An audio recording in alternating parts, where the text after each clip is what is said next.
Hi, how are we doing? Today we're doing another reading vlog. This time it is another complete series vlog because I haven't done one of these in a long time, and this one I've had planned since the start of the year, so let's just get into it. This is a lot of pages to be read though, so let's see how it goes. But I'm reading the daevabad trilogy by Chakraborty, which exists out of the city of brass, the kingdom of copper, and the empire of gold.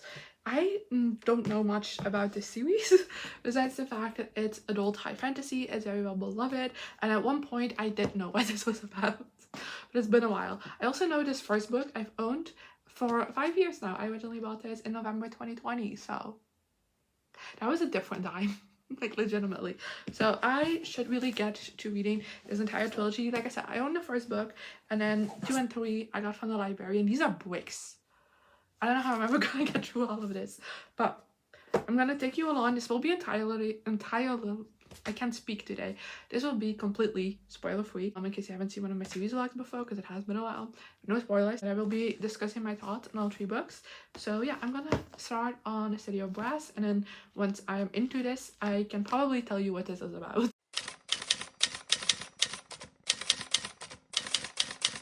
Okay, so I'm gonna try and explain this book. I don't think I'm gonna do a good job at it because it's quite complex, and you know I'm bad with book synopses. But in this book we follow our main character Nari. I'm gonna say, if I butcher any terms names, I apologize, but we follow Nari, who we start off in Cairo, and she has been like acting as some sort of like magical healer, but she knows everything about her supposed magic is like tricks and scammery thievery. So even though magic is not currently forbidden, but it's like a bit taboo, she knows all of her stuff is fake, so she doesn't worry about that. And then one day she accidentally does real magic and summons like jinn, except he don't like to be called jinn but I forgot the actual term, and he ends up recognizing like that there's actually magic within her, and that she has to be like half human, half jinn, I guess, and then specifically from this family of healers. Except what makes her important now is that all healers were killed off years ago because they were like a very magical like family within like the jinn and magical people, so they were all rooted out. So the fact that here's a half human who does have that ability and seems to be part of that lineage is kind of a big thing. So he expects there to be people after her, which there are as well. So he ends up taking her to daevabad, which is kind of like the land of all of the magic that has been like, and the jinn and stuff, it's been separated from the human world. And where I am now, they're definitely still on their journey to daevabad, but we also follow another character named Ollie, and he is the prince of daevabad. Basically his dad is the king, and he accidentally kind of gets involved in this rebellion, which is kind of a rebellion from the half jinn because they don't have the same rights as the full jinn do, and of course, and they live in poverty. So they like, Ollie originally got involved because he thought all they were doing was just kind of like helping the things, and he didn't fully realize how much rebellion was going in. And then at the start of the book he kind of like goes along for something and realizes just how rebellious it is. So clearly Nari is being taken to a place that might be dangerous for her, considering she is half jinn, and considering there is like a current like uprising from the half jinn, so she's gonna be like a pawn in the game probably. But yeah, like I said, we're still on the road to daevabad, so I have no clue how things are gonna connect fully. I'm very excited to continue reading this book. Like honestly, I have been so busy that I haven't been able to do this update, but I have been wanting to read this book like before going to bed or something, but I haven't because I had to update you, because something about this is just so gripping, and I'm having such a good time reading this. I'm a quarter of the way through, in case I didn't say that, and I don't know, I think this world is so interesting and I'm loving learning more about it, and I really like kind of having these 2 perspectives with Nari just like discovering all these things, and like she has done like small acts of magic throughout her life, but like she's always brushed that off because she didn't really believe in it, and now having to come to like full terms of the fact that magic is real, and like jinn are real, and all of these things are real, but also still kind of like having that survivalist instinct, considering she had to go to scammery and thievery because she grew up really poor, like she still is really poor, so they're seeing like still kicking those instincts that she had from like surviving. I think it's really interesting, and then have that contrasted with Ali. We obviously like doesn't have to learn about this world because he's been in it his entire life, but like therefore seeing more of kind of like an insight into like politically kind of, I guess, what's going on and stuff like that, I think is so interesting. And I really like the way we have those two storylines parallel to each other. I definitely think there's more of Nari's book than Ali. I don't know, maybe if things continue he'll become a bigger part as well, but right now it just kind of feels more like Nari's story, with Ali just kind of be like a B plot within it. But I like that. I think it's very interesting. I like how it's done, and yeah, I don't know, I'm very curious to keep reading to learn more about this world. I really like the characters we're following, so I'm also very excited to spend more time with them and just kind of like see more, like get more plots, because right now we got the world a little bit, we got the characters a little bit, but we haven't really like fully gone into the plot. I think that's gonna happen the moment Nari arrives in daevabad, but until then, I mean, if we haven't fully kickstarted the plot yet, I'm very excited for that to get going, because I think it's going to be so interesting until then. And I'm very glad that I picked this up, and I can't wait to continue reading with it. Hi, so I am halfway through the City of Brass, and I hate to do this update because I want to keep reading.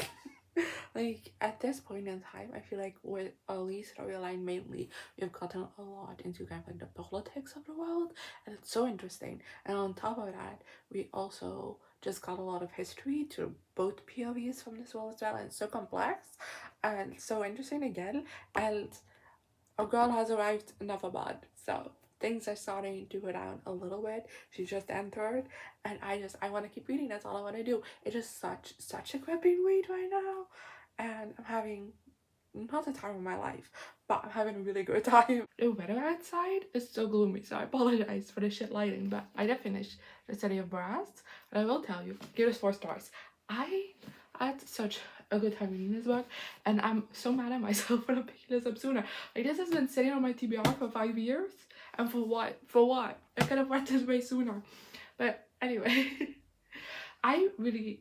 the main thing I loved about this is the world building. I just think it's so strong and it's so interesting, and that's the thing that kept me intrigued throughout most of this book, is the different politics going on inside the world. Because I do think, even though it isn't like high political intrigue, that is most of what this book is the politics of this world, and it's so complex, I fear, because there is so much racism, and you have like hatred towards other like Jinn species, like in between them all, that even when you try to look at like the objective history, you know there are things that are going to be skewed because racism is just everywhere, you know what I mean?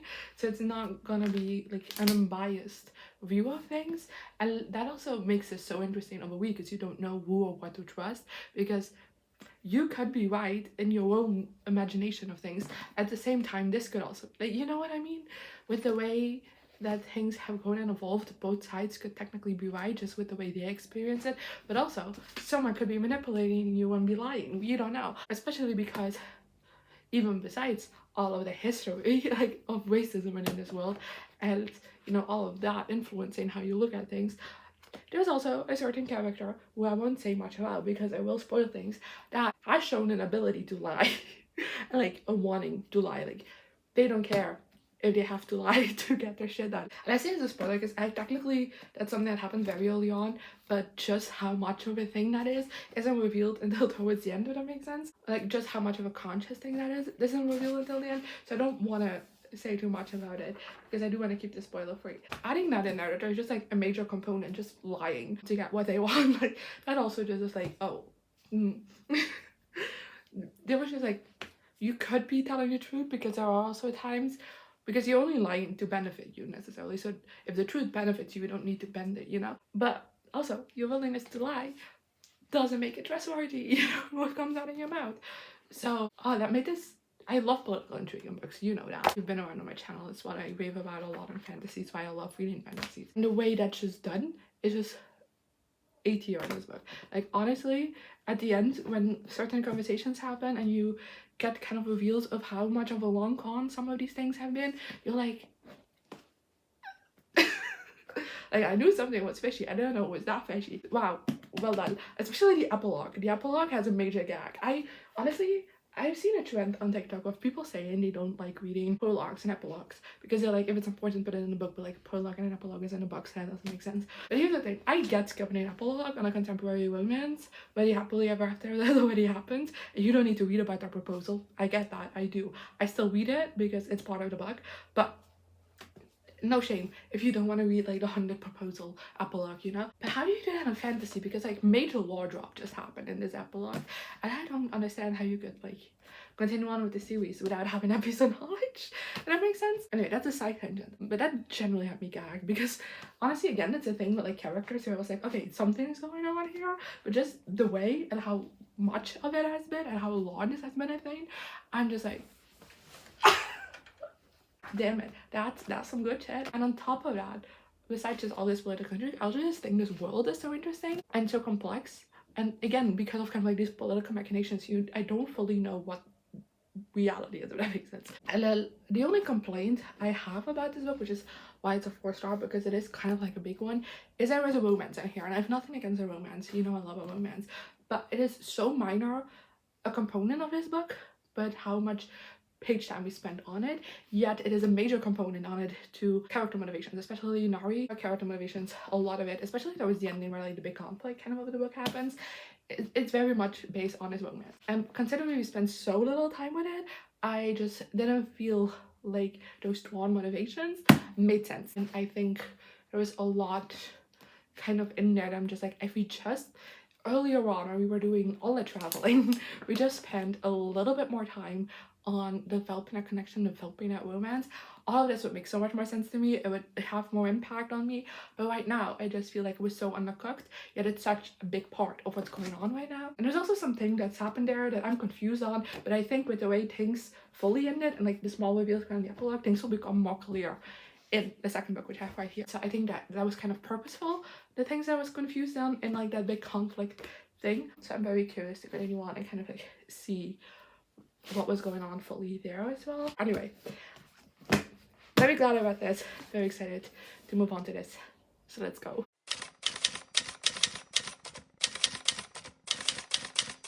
I'm a quarter of the way through the Kingdom of Copper, and honestly it's just taken me by surprise because this takes place 5 years after the City of Brass.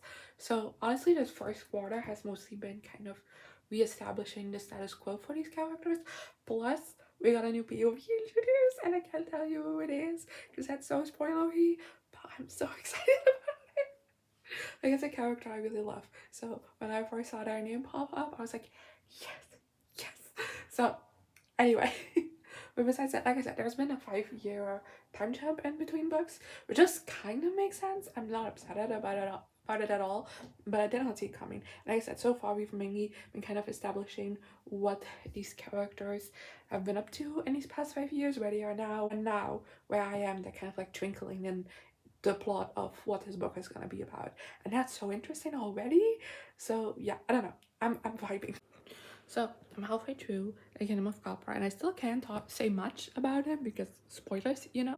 But something that I think is so interesting about this book so far is that the like events of the ending of the first book have caused a lot of hurt and complex situations in between these characters, and I think it's so interesting because there is still like an affection for each other, like a friendship for each other between most of these characters, but like there's also a lot that's happened between them, you know. So there's also a lot of pain.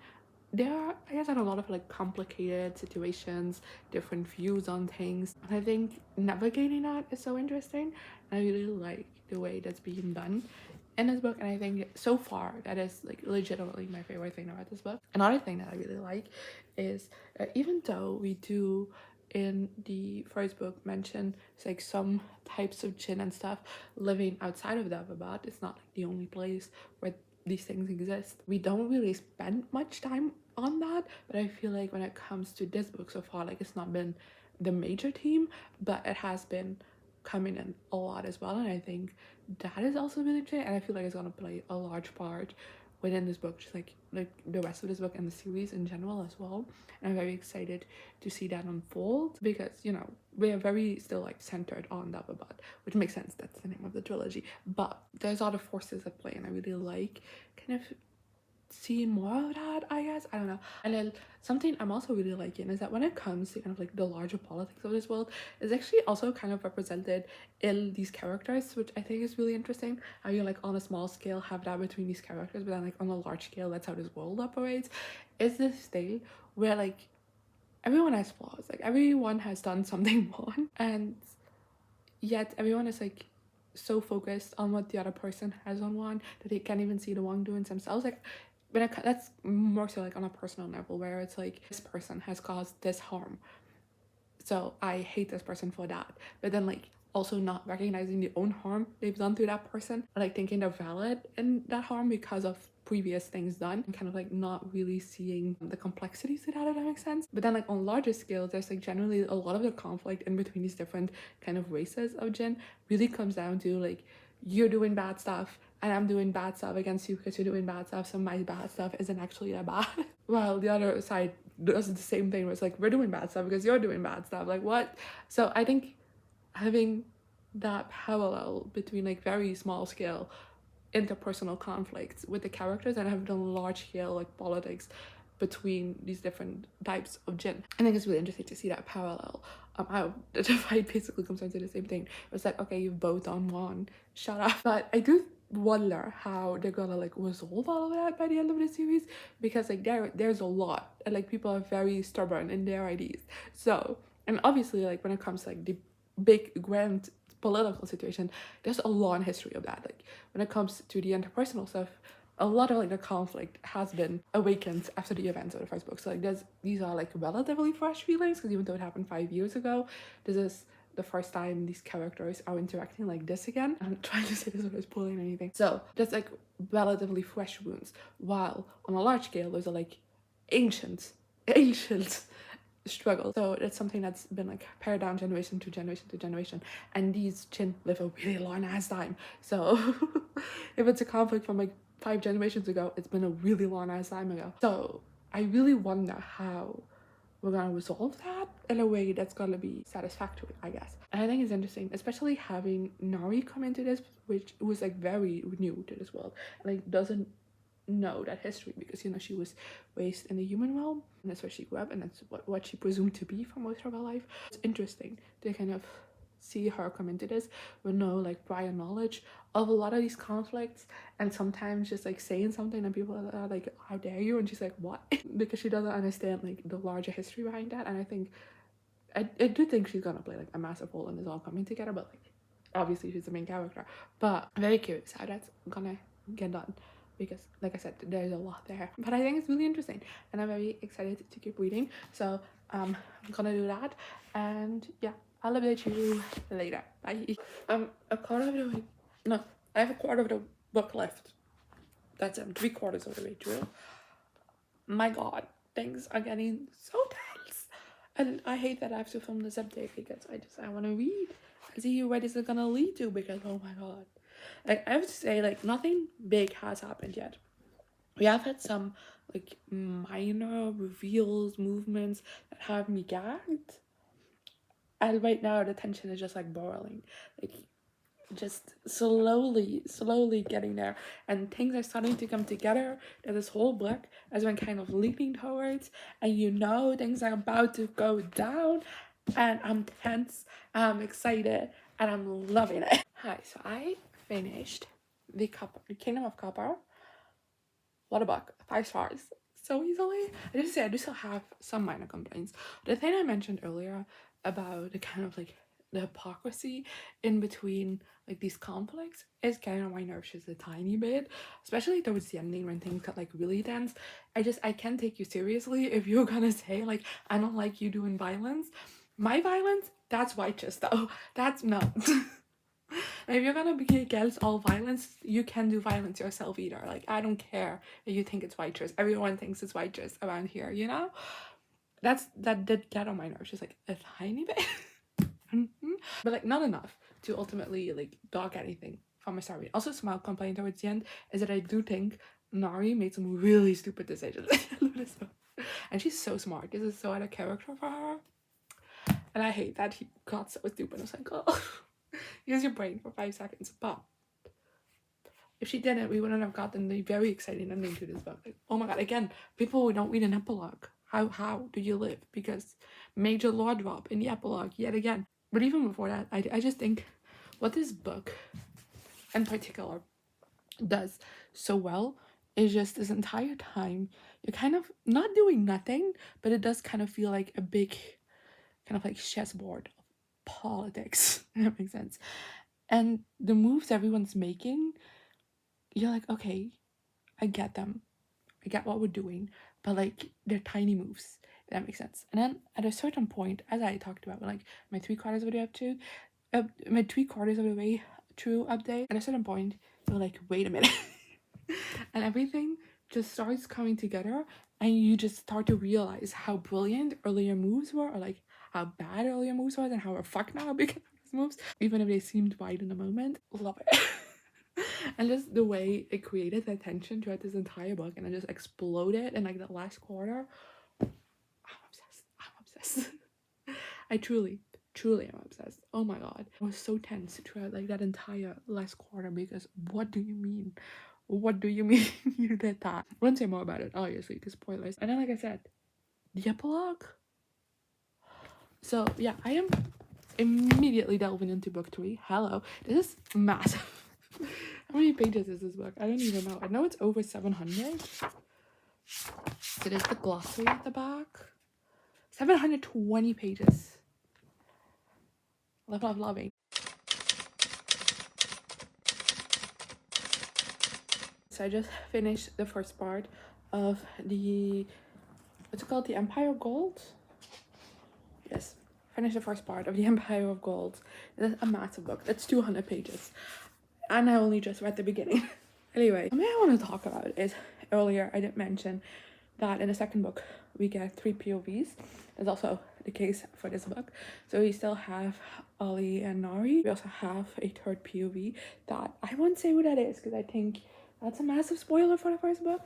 I'm keeping it spoiler free, as you know. But I just want to talk about kind of like the differences in those POVs, at least in this book so far, which I think is interesting, because I think that third POV right now is my favorite, because something that I also talked about in the beginning is that what I find so interesting about the series is that it deals so much with kind of twisting facts, if that makes sense, and like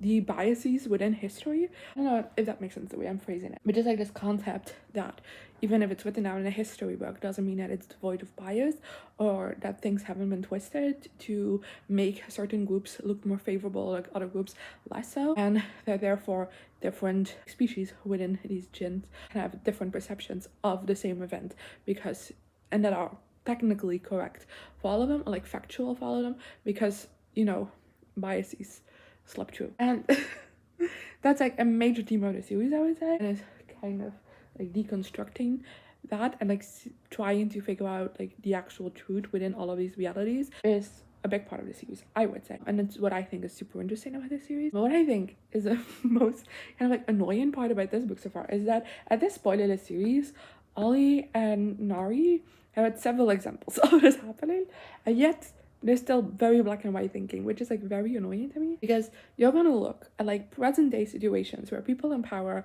are actively lying about what's going on, or like actively manipulating situations so it works out in their favor. You've seen that happen more than once. It's happened quite a lot, actually. And then on top of that, you've also learned new information that also changes the way you can look at historical events, and you were given reasons of why they were kept away. You can think of reasons of why that information was originally withheld. And yet you have all those examples. And like, okay, it happened in this one instance, but you can't connect the fact that it could also happen to like all of history. Like, no, everything is still very black and white, and I hate you and I'm white. Like that's still the narrative we're going with for both of them. That's really annoying. I feel like definitely Nari is someone who has more of a distance to it. We didn't like actively live within these prejudices. I thought, you know, would be the one to figure that out the soonest. So it's kind of annoying that that's not happening. What is happening is that our third POV is starting to realize all that shit. And that's more interesting to me because that's also the oldest character, let's say, of our bunch. So trying to say this without spoiling anything, but they lived some of these history things and is part of some of these narratives that are being rightfully and rightfully spread around. You know, there's more nuance to things. He's figuring it out. He is. And I think that makes it such an interesting character to be in the head of. And therefore, I'm very excited that we got that perspective. I feel like in the second book, it was necessary because like another side of the plot that we needed to create that tension. And this one is very much like, oh, we need that realization from someone at the very least. And I think from him, it is the most interesting because he's still like the most actively involved right now in things that are happening. To see him like actually put these historic facts next to what's currently happening and seeing parallels within them and seeing how things went south originally and then seeing this and also seeing his own ideals and his own kind of like thoughts of what he wanted to happen, what he thought was gonna happen, a contrast to what was actually happening, and how easily the people he put trust in are kind of like going different directions. I'm trying to say this without spoiling so much. And seeing him just kind of like, he hasn't like fully, you know, gone off the rails, let's say. Seeing him like kind of like put things together a little bit and to start questioning things is so interesting, and to start questioning his own kind of like part in things I also think is so interesting. And I'm really glad that that's something that's happening with his character. I'm just kind of surprised that he's like the first of the characters to figure out like, maybe the way we tell history isn't factual. It is, you know, it's full of biases. And why are we like still acting upon these histories if there was so much bias within them, and we're looking at them through our modern day views? You know what I mean? And that's the part that I'm really enjoying the most about this book so far. But like also, I feel we're very much still in the beginning stages. Like look at that. There's still so much to read. At least Lex part is the largest of it all. So next time I'm gonna talk to you, I'm gonna have read a shitload of pages. So there we go. Hi.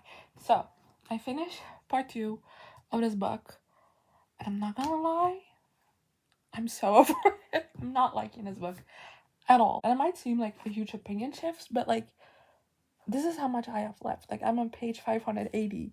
Like the part 2 is massive. I read a lot, and in all of those pages, nothing happened. That's why oh god, this is such a bore. And I feel like the things we are doing are relevant. Like generally, why? And I'm sure that when it comes to like the ending, all of these things will have been a thing. But like you should have laid the groundwork for them a bit better, because now it just seems like it came completely out of nowhere. And what the fuck are we doing? On top of that, the characters are playing such a passive role in this book so far. Like they have no agency. I mean they do, but like none of the things that have happened, like the very little things that have happened to progress things a little, not because of them, they're just there. And other people are like, I need you to do this thing, so I'm gonna make you do this thing. And I hate my life so much. And like you see how much I've read. 580 pages. It's like the same size of the first book. It's even longer than the first book. Nothing happened. Someone please come save me. But besides that, I also don't like these characters anymore. Like they piss me off so much. The black and white thinking is just so frustrating. So incredibly frustrating. At this point it's not cute. It's not cute anymore. Get a grip. Learn what nuance is. Please, for the love of God. Because of that, this book is just super repetitive. Because the like inner conflict you have, it comes down to one sentence, basically, and that gets repeated over and over and over and over again. And I want to be saved. I'm tired. On top of that, I do also have to say that these characters to me at this point in the book just read as just very whiny and self-centered, and I don't give a shit about them anymore. Which sounds mean, because I think actually that especially your 3 leads are great characters, and I've thought so for the first 2 books. One of my favorite parts about the series is the characters. But do I want them to die at this point? Yeah. I don't give a shit. I really don't. They're just so annoying. And I genuinely think that if like their versions of like the first book would like look at them doing all of this whining, they would be embarrassed. They would be. They really would be. Because what the fuck are you talking about? And also, in the second book, we very luckily forgot about the romance. It was very poorly done in book 1.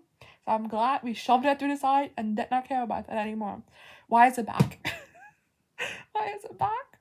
And stronger than ever. Not stronger than ever. It's worse than ever. Like, it's still not good. But, like, it is everywhere. There's so much of it. And because we never got a foundation for it, it just feels off. I don't like it. There's, like, one, like, major romance in here that frustrates me. Because I don't see it. There's no chemistry. They're friends. That's all they are. If you're just telling me every couple of sentences that they have an attractive body, it's not gonna convince me that they actually are in love with each other. No, that's not how you do romance. Oh my god. And I don't want to criticize it too much because it's not like the biggest element of this book at all, but like it is an element and it's so poorly done that I hate it. And the thing that's worse about it is that I think Chakraborty can write a romance. There was a romance between two side characters in this entire trilogy that I've been obsessed with since the moment I got introduced, and I still am. And it's very, very, very tiny part of the series, but it's done so well. And even when it comes to like those two characters that are in a romance that I'm talking about, there are side characters that they have more chemistry with, and that I could buy an actual romance with, if that's a direction as a Chakraborty decided to take. But no, these two people who have zero chemistry at all have to be in love with each other for some reason. Hi, I did it. I finished the book.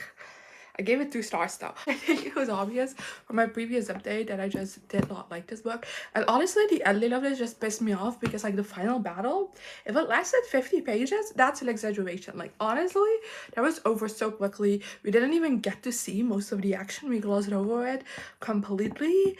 And I was just pissed. Because I was like, I just read 700 pages of nothing basically. And I'm not even gonna get an epic conclusion. Made me want to fight. But I do have to say, like the ultimate ending and the places that these characters kind of end up in, that kind of got me a bit emotional. That hit me in the feels, especially for one character in particular. That ending made me cry. I'm not gonna lie. That was perfect place at least, and it is a 2-star because, like I said, there are some things in this that I did think were interesting and I didn't like. But ultimately, I just think a lot of things were pulled into this book that just had no reason to be in here. It was just included out of nowhere. Ultimately, I think the time was better spent on things that we already set up in previous books, and that just got a very lackluster resolution in this one. So I don't know, I really didn't like this book. And I didn't really like how the characters behave in this one either. Like I said before, I think they would be ashamed of themselves in this book because it's bad and it's so frustrating. And yeah, I don't know, I was not a fan. But this is a complete series vlog, and if you want to know if I recommend the series, I would still say yes. Like these first 2 books are so good. I highly recommend reading them. I do think the 3rd book is not that good, and I kind of regret my time spent on it because it was a lot of time spent on. The only reason why it frustrates me so much is because we got from such a high, you know? These previous 2 books I liked just a little bit less. I feel like this wouldn't have bothered me as much as it did. Like, it still would have been a boring letdown of a conclusion. The fact that I'm like so angry at it is purely because I love these first 2 books so much. Despite this being a 4-star, I definitely still like these have a high regard to me, and that this just did not deliver to like that same quality level in my opinion. So that just was really frustrating to me. But yeah, also don't come here for the romance. That's still dog shit.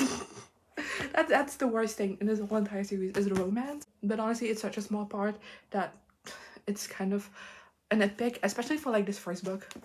But there we go. I finished the series. I'm glad I finished it though, because it has been on my TBR for such a long time. And like I said, these 2 books were worth it to me. I'm very excited that I read these, that I had this experience. I thought it was so good. So in that sense, I'm glad I finally read this series. But I'm sorry, I literally just finished the last book, so I can't help but be a little bit pissed and underwhelmed. So that's what's translating over. But if you read the series, let me know your thoughts on it in the comments down below. I would even love to discuss this series like spoilery.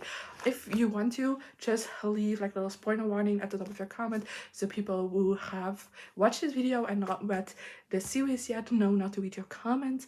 And I think that's all I have to say for you today. So hopefully I'll see you next time. Bye.